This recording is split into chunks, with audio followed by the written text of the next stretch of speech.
All right, so here again, you know, we Back in the place with yeah, Tasha D. yeah, Tasha D there again. So I know the Hey, thing. hey.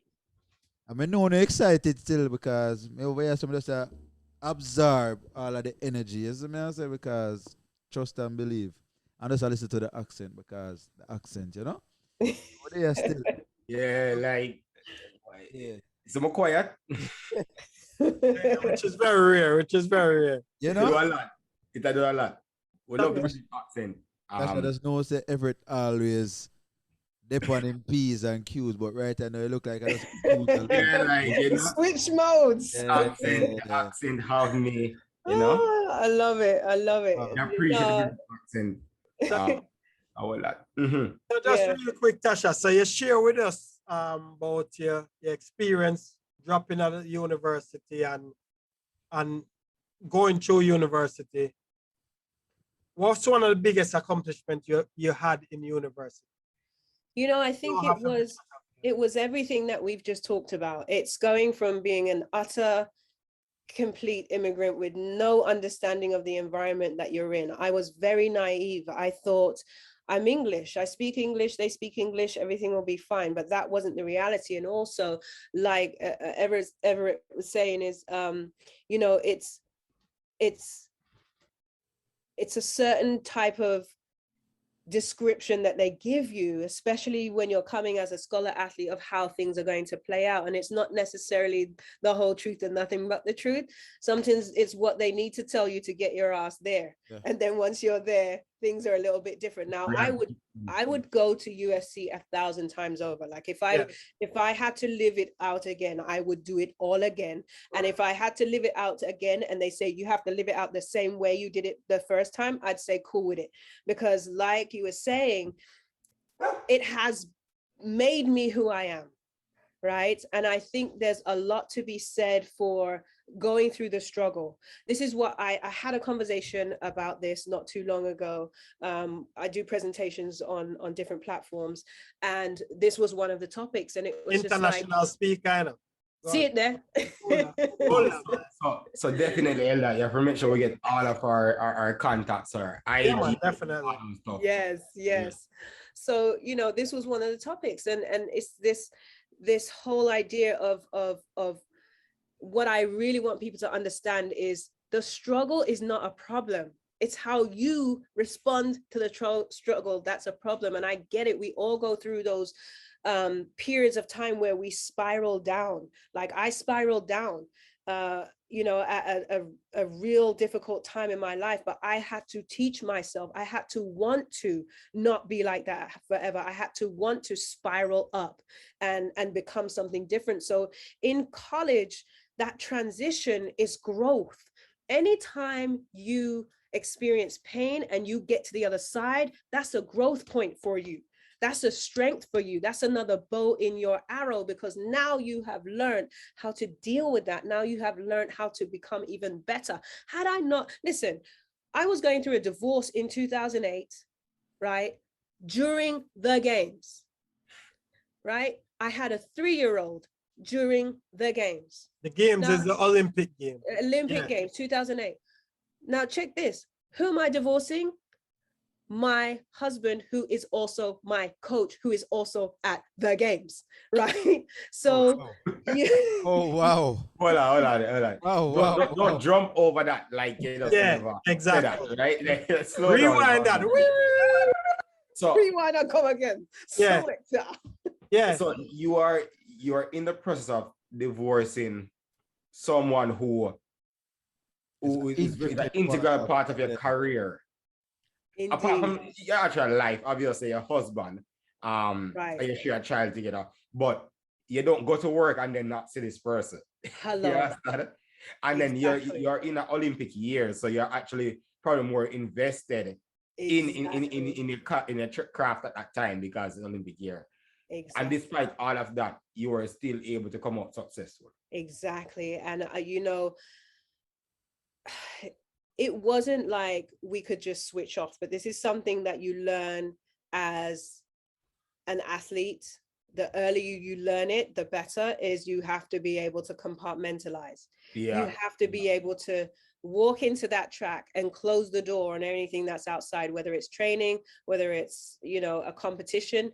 You have to be able to compartmentalize your life. You know, I'm looking at a guy trying to tell me how to create an amazing career, who I just saw sitting around in some, you know, old white fronts with holes in them. And, you know, I'm like, I'm supposed to take you, you're supposed to guide my career. Right. Can't tell me anything. Separate that guy from my career and be able to function. And you know, it was difficult because Bobby Kirsty, he's actually the coach of Sydney McLaughlin, who holds the world record right now in the 400-meter hurdles. He was out there on the track, and he came up to my husband at the time and said, and this is how you know it wasn't just smooth sailing. He went up to him and he goes, whatever's going on, you need to forget about it right now and focus on what you guys came here to do.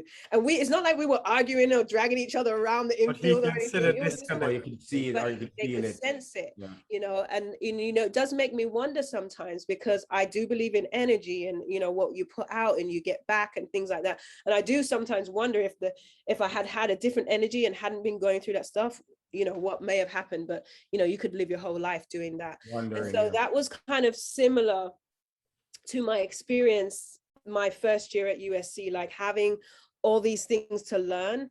I mean, I literally probably cried my entire first year, like cried, bawled. You ask my ex that you know, I dated back then in my freshman year, he'll tell, oh my God, he's like, all she did was listen to It's My Pony, Let's Do It, like Genuine. That's all I listened to over and over. Or Aaliyah, so I'm sending you a 4-page letter, like, you know, that's he said if I ever heard those two again, it would be too soon, and I would just cry all the time. And so, you know, I think things like this always remind me of the story about 3 feet from gold. Have you heard that story? Probably, Nikki, I know. Yeah. Yeah, I mean, I'll tell him about that book. That's the book for me that say about. Yes, man. 3 feet from gold. It always reminds me of that. And I'll give you just a synopsis of it. You know, a man had invested a lot of money to try and find gold, and he dug and dug and dug and dug and dug, and you know, he was following the vein of gold, and he just got to a point where it just disappeared. He was following it, it was all going well, and it just disappeared. So he kept trying to find it, and eventually he's like, you know what, I've wasted my time, this is ridiculous, I need to just give this up. So he took all his tools and everything, he had borrowed money from family, and he took all of that and he sold it for like pennies, like, because it's useless to him. So this guy that he sold it to said, you know what, let me see if maybe he missed it. Maybe he missed the mark. So instead of just going and digging randomly, he used some money that he had to hire an expert. The expert came and looked at what the previous guy had done. And he goes, oh yeah, you know, this is normal. You'll follow a vein for a long time and then suddenly it will disappear. But what it is if you keep digging, it's usually somewhere, you know, 3 to 5 feet from where the vein stopped. So the guy's like, oh, cool. Then we'll just keep digging at least 5-6 feet. So he starts his digging, and within 3 feet, he found that gold, and he became a multi-millionaire, which, you know, at that time is like crazy. And so it reminds me of that experience, because I truly believe, and hear me, when at Christmas time, after my first semester at USC, I went home and I started looking for universities to go to. I wanted to go home. I was ready to go home, right? And when I came back and I saw that everybody was exactly how I left them. Like nobody had advanced. Everyone was living the same job, the same home, the same. And I know it's not a lot of time to change your life, but it kind of struck me that if I went home, I was just going to live a very average life, and I'm not average. So I decided, okay, let me go back and try this again. So I bawled my way through the second semester. But I truly believe that had I not stayed at USC, I think my whole life and my whole career would have been different. It really, you know, you're in an environment where there's people who want to win. There's people who want you to win. You have your education set up for you. There's so many positives. And, you know, that all fed into who I became as an Olympian and me becoming a medalist. And so I just always want people to remember that, you know, everything you desire is just outside of your comfort zone. So if you're just super comfortable, there's probably more that you can do to be your greatest self. Not to interject, but on that point, I've always heard this saying, and it's so fitting based on what you just said. Everything you desire is outside of your comfort zone. Get comfortable with being uncomfortable. Exactly, 100%. Elder got always do that because that's all he talk about, which is good, you know. Like me now tell Elder nothing positive because right now you're my reservoir. You might go to, but it is so real. But again, I mean, I can't stress enough the point that you're highlighting that it's never necessarily smooth sailing, and as humans, as much as we come and you know. We know, we talk about the psychological aspect of things and the mental side, and we know that it clears up after the storm. We know these things. Like, you know, it's written, we'll grow out of the cities, and literally, the rainfall, you get cloud, the rainfall, you get bright. You see? Right. But again, it's good to hear from someone who probably is where you may want to be. A lot of athletes out there want to be on the main stage, you know, much less to win a medal. Like, just want to go to the Olympics or get selected. Right, much less to go through the full 100. So to know that again, it wasn't necessarily that easy. Some people may think that a few episodes ago, or was it last week, but we discussed some of the challenges that athletes face, track and field athletes specifically, especially in smaller countries like, for example, Jamaica, in terms of sponsorship and that kind of thing. People may think that being in the UK, being in a bigger country that is, you know, vested in track and field, it might be significantly different. You know, obviously not. So all good gems. No, I appreciate all that. Yeah. 100%. A lot of the things that the thing we kind of stand out to me though, Tasha, when you start say you come foreign, mind you, me never got USC. You get me? So I got one little college up in St. Charles. Right. Them call it the suburbs of Missouri style. You get me? And I never stay 10 hours still at the airport. And so say but they at the airport, and the assistant coach, which is a Jamaican, such as big up yourself. You get me? Him come pick me up and then bring a big thick jacket, one long jacket, one big coat. Right. And me I say, we are going with a big coat here. But not to say too much. It wasn't what I expected. And the same thing where you say you ball out your eye, I actually ball to my auntie. Ball over my eye to my auntie because I go through the something at the time. And it's like, yo, I never come a foreign for come I never this come for go through. Yeah. Come a foreign, me nah have no money in my pocket. Oh my gosh.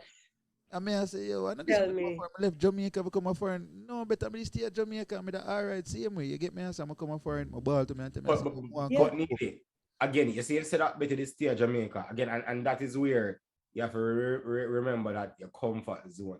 You were comfortable. So no, looking back, easy if you say that. Definitely. Your comfort zone. Yeah, definitely. Comfort zone, yeah. But I think I think this is another reason why we always need to pray, or whatever it is you do, for wisdom and discernment, because everything isn't for everybody, right? That's so true, an American university may be fantastic for me, but it's not this person's path, because that's not what they are here to do.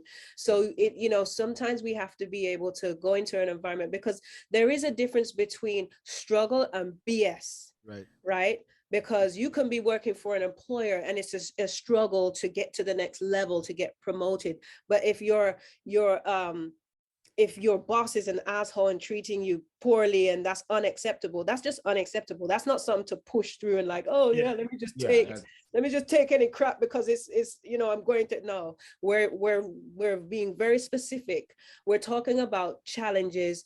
Life comes with challenges, period. There's no life where you can accomplish great things and it not come with challenges. But I love what Tony Robbins says. He says, pain is inevitable, suffering is optional, right?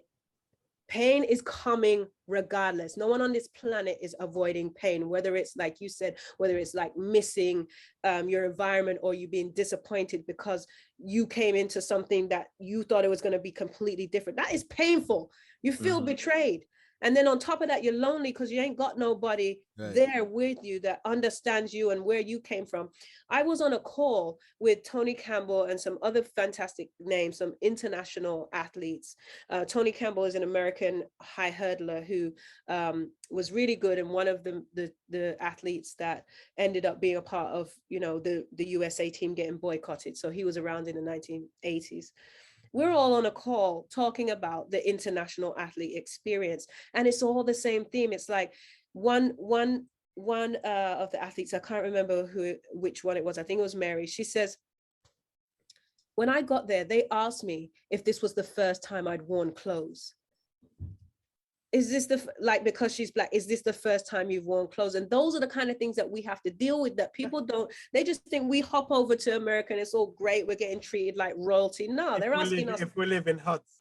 Yeah, if you live in huts, and then obviously you have none of your cultural food, and the food is so different, your stomach is bubbling. It's just like, there's so many things that make it a really difficult transition. Now, those are challenges, you know, which is completely different from putting up with crap. Because for the sake of it. So just wanted to make sure anyone out there's like, well, they told me if I'm getting beat just to push through. Like, no, nobody's saying that. And I'm glad you shared that, Natasha, because some people, you have some athletes who say, oh, more got a big school them because they're gonna take care of it, them have a bunch of money. And for hear your story, which you went to a big school, once you get in and settled in and you start the well, them take care of you. But for the most part, you had to get to that point. Still a process. And just because of big school. I love USC. I write for USC. I love that school. I love the alumni. I love everything about that school. But they don't know. Like, they don't like, I don't know what it's like now. I can't speak for now, but schools in general, these universities that bring in these international athletes, a lot of them don't know. They don't know how to take care of an international athlete. They have not studied like what it's like to shift into a completely new world as a young teenager. 18 is very young. Like, when you look back, you're like, dang, I didn't know jack. Like, I was, you know, and so to put a kid in that environment and you basically end up kind of, in a sense, fending for yourself. I had to figure out, where do I go? Like, you know, I needed to get a social security number. I never have no social security. I never even heard of this thing. And they're just like, oh yeah, just go down that street. And what do you mean? Like, I don't, not from here. I don't know where down that street is. I don't even know what a social security building even looks like. I mean, I was just walking. I thought it was closed. Nothing was closed. The streets are so long. Nobody's like taking any of that into consideration. They just think you know how to function. Where I'm from ain't nothing like here. Right. And so I think that's one of the things I would love to help down the line, is create an organization where international athletes know they can come to either find other people who are in the same city from where they're from. So like, if you happen to be in Colorado and you're from Jamaica, that you can connect with other Jamaicans in that community. You can learn about where's the local places. Like, if I'd known where Jamaican food shop was, or even where I could go and get some British biscuits, you know, that might have made me feel even more at home, because I have some of the creature comforts that I'm used to. So, but there's still a lot of work to do in the international. That's one of the things. That's one of the things where we try to hear in St. Louis. When we find out that Jamaicans out there, reach out to them and try, just build that relationship and say, yo, you can call. We might not have nothing for you, but at least you can come hang out. Got my friendship. Exactly, and that makes a world of difference. Yeah, we give you the information, because that was the basis of creating this podcast. Give immigrants an outlet for make them know, say, yo, you're not alone. Nope. We've been through it. You get me? I say, some way, somehow. You know what I mean? We've been through it, you know, and other people's come on and tell them stories and all of that. Yeah. You know, say, if you make you know, say, yo, yeah, man, and you alone go through it, man, but we're there. If you need some assistance, we are here. We can make it. Absolutely. And it's all about perspective, because when you do go, you always, you know, like you were saying, you always have to bear in mind why you came. Yeah. Right? What was the reason you left where you were Yeah. to take up that opportunity? And is that opportunity still going to be available to you? And are these things that you're challenged with now things that you can overcome? Right? So if it's just like when I got to USC, I had no sheets.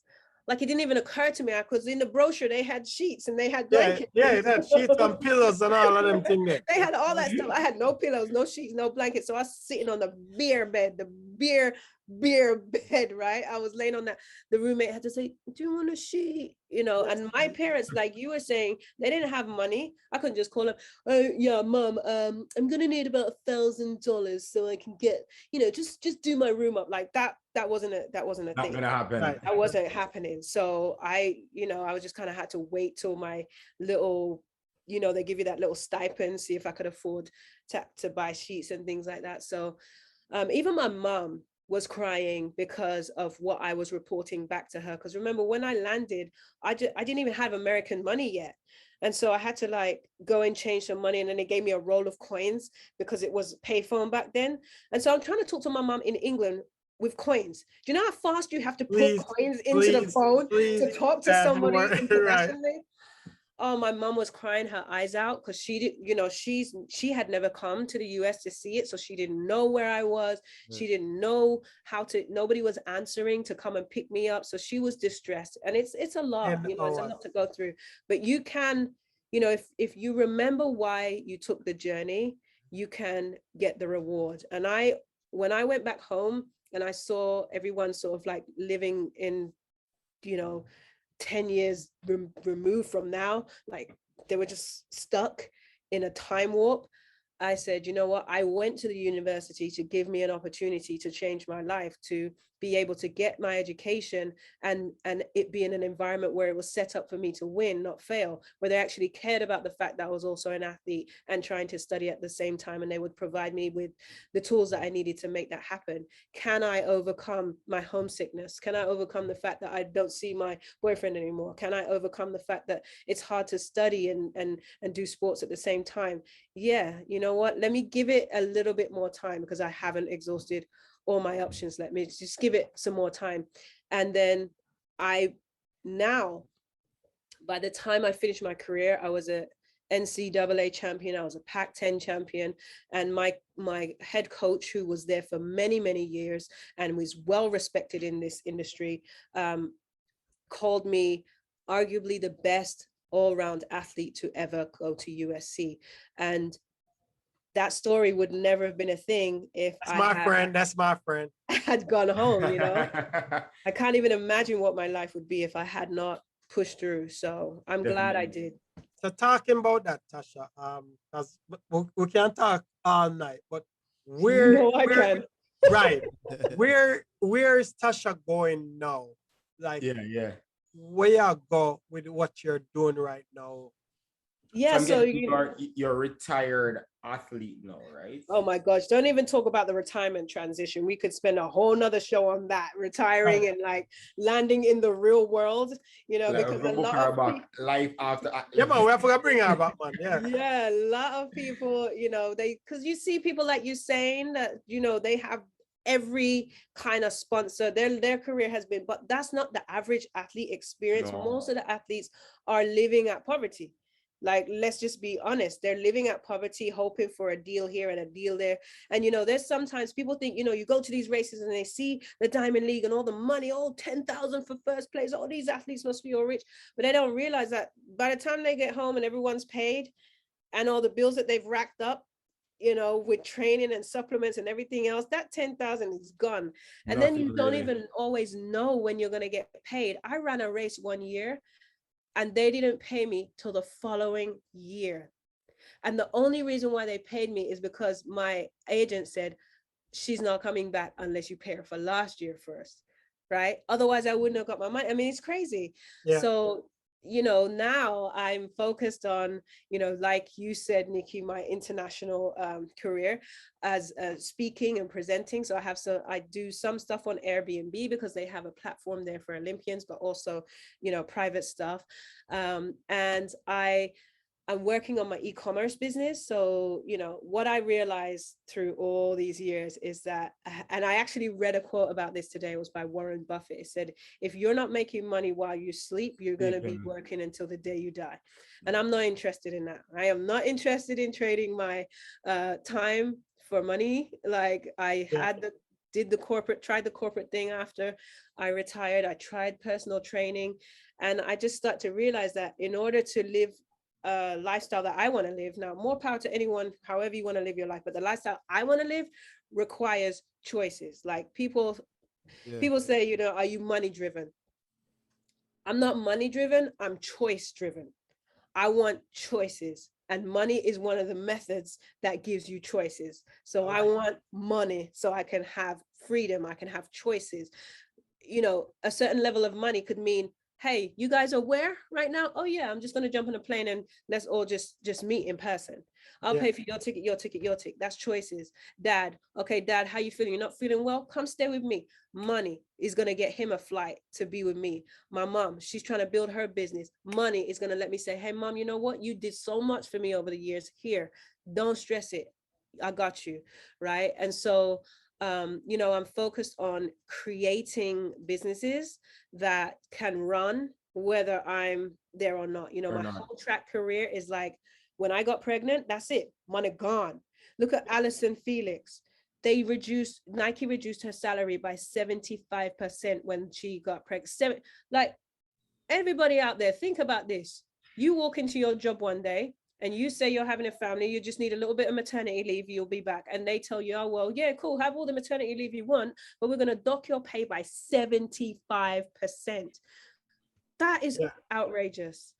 And so, you know, that's what I'm focused on, creating, you know, digital businesses, e-commerce businesses that allow me to build a lifestyle, but also show my son the real way to make money is not working necessarily. And obviously everybody needs employees, but if you want to work, that's fine, work.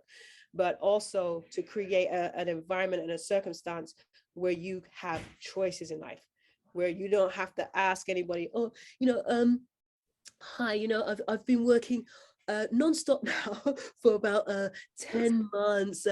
You know, I've been with you 10 years, and you know I did take a week holiday earlier this year, and you know, one of my family's sick. I was just wondering, would it be okay if I took like 2 days off? Like, you know, like, this is the life people are living where they have to beg, let me see my family, please, can I have a day off? And like, this is a life a lot of us are living. Like, I've lived that life. I was working 14-hour days about, when was that? Not long ago, before COVID, so like early 2019. I was doing 14-hour days and weekends and all this, and missing my son's this. That was the personal training? Oh no, I was working for a company that helps people learn how to invest in, like, in the stock market. And so, oh my God, I'm not wired for bosses. I'm not wired for corporate environment, and more power to anybody who is. But even if you do want to live in that world of corporate, and I still think you should always have several streams of income, and some of them should be types of income that generate whether you are present or not, that are automated, that you're able to generate income and not have to trade your time. You better put that, Nikki, you better put that book down. Options, right, Tasha? Options. Yes. Options, you know? Exactly. Options, choices, freedom. Yeah, man. Yeah, I mean, like you said, we can't go on and on, you know, because we have to talk about the life after athletics. Life after athletics, and just we can dig more in that the segment. Yeah, man, we have to bring back Tasha. Yeah, we definitely get you. You see me? And even talk about the e-commerce business and all them things. Because we need to get the people them some intel on them thing there too, you know. Yeah, for sure. Know, say, you have the talk about the book. Yeah. Talk about the painting. We're not even touching painting. We're not even touching singing. All of this. Acting. Yeah, we're not doing all of that. You know what? You know what I'm gonna do? By the next time you guys have me on, I'm gonna write a song, Yaad&Abroad. For us. I'm Okay. gonna write a song. That sound like a new Okay. jingle, you know. We Yes. need that. We need Yeah. that. We need a new jingle for the YouTube page and all of them things. We need that. Yeah. Yeah. See? Yeah. So Tasha, just to wrap it up, where can people find you? So I have a hub where it houses all my social media. It can be found at www.tasha360.com. That's TASHA 360.com. And I'm mostly on Instagram though. So it's at Tasha the Olympian on Instagram. But if you want to see where else I'm at, just go to that website and you can just connect with me on whichever platform works best for you. Okay. Definitely. So have that pinned in the yeah, definitely. So it's like the whole thing. description. Yeah, description. That'll be the first part of the YouTube video. So Nice. you know, see how good is. I send we a better picture here, boss, because the one the way just send we can't use that as the. You don't want to see me 6 months pregnant. Yeah, you know, me not look on it yet. Yeah, it's a pregnant picture. Don't bother. In a body suit. I'll give you the umbrella one where I'm in my swimsuit with the umbrella all I like. think I have that. I think I have that one. You autograph one of them there for me, yeah. Yes. Yeah, send with the digital for that. But yeah, man, it was definitely a pleasure to have you, and we definitely appreciate you spending the time and sharing the experience. But we have so much we want to touch upon but we just have to bring you back. Because Yeah, I'm ready. Love the energy. Like you said, we've been through so much. We have so much to share. And that's the blessing and the beauty of going through things, is that you get the opportunity to help other people not have to take such a bumpy ride as you took. Right. So, Yeah. that's, I'm always love to do that. I always love to help people avoid, the pitfalls and just try and keep the right mindset. I think if people walk away from this conversation that we've had with nothing else, I want you to understand that the undercurrent of everything that we've discussed today is mindset, is having the right mindset that allows you to achieve and accomplish. Because let me tell you something, you can have an empowered mindset or a disempowering mindset. And having an empowered mindset is what made me the athlete that I was. I was able to do some great things because I would walk into the Olympics like, listen, at the end of the day, it's still one lap around the track, it's still 10 hurdles. That's an empowering mindset. I could have walked in there and said, oh my God, my country's depending on me. What am I going to do? What if I fall? That doesn't help me. So if you take that same attitude with everything you do, and at the instant you hear anything negative, something you wouldn't like, if you wouldn't talk to your friends like that, don't talk to you like that. You got to be your best friend. I'm running the other day for the first time in 12 years, and something in my brain said, I don't want to do this, I'm tired. Right. And instantly, because I've trained myself to fight back any kind of negativity, I said, who are you? Who are you talking? Because you're not helping me with what I'm trying to get done today. So it's all about mindset, guys, like having the right mindset. And it takes training. It's just like brushing your teeth. You have to do it every day. And it's ongoing for the rest of your life. But if you do it, you can have an amazing life and feel amazing every day. Yeah, people. Jano Star. I like it. Yeah, I like it. You see, me like the energy from the jump. You know what I mean? I like the energy there. You see me? I say, Tasha, give thanks. Yes. And for sure, we are going, you know what I mean, have you to come on a podcast again, and we're going to discuss some other things. You get me? Yeah. It would be my pleasure. Yeah. Bless up yourself. I mean, just go on the way, though. Don't stop. You know what I mean? Strive for the options, because that's the thing there. You get me? I say, the e-commerce businesses and all them things, they just always reach out to it too and send me the link them so we can, tag in or put in on whatever we are doing over here. So too, you get me? I say, give thanks again. You get me? I say, people, you know who find we up on a YouTube page, social media, Facebook, Instagram, Twitter. Email us for all of the questions, then message us on the social media, same way. And just reach out to it, whatever way. Follow up on what else now? On all the streaming platform. Yeah, on all of the streaming platform them. Yeah. Make sure so now share and like the audio them. Cause I saw it kinda help with the algorithms so the people them can get the audio them. Get me? There you go. Yeah. Man them, bless up themselves. Tasha. Bless up yourself, midget. Yaad&Abroad. Tasha, a pleasure having you, my dear. Yeah. Next time you come, I'll be a lot more vocal. If your accent is I'm not if you use your African accent or your No LA way yourself. accent. No way yourself. But I've if you got use the all the British talking. accent, I you have might have me shut plenty up talking again. for everybody. Yeah? Yeah, man, Tasha, much love. Thanks again for your Much support. love. People We'll talk later. All right.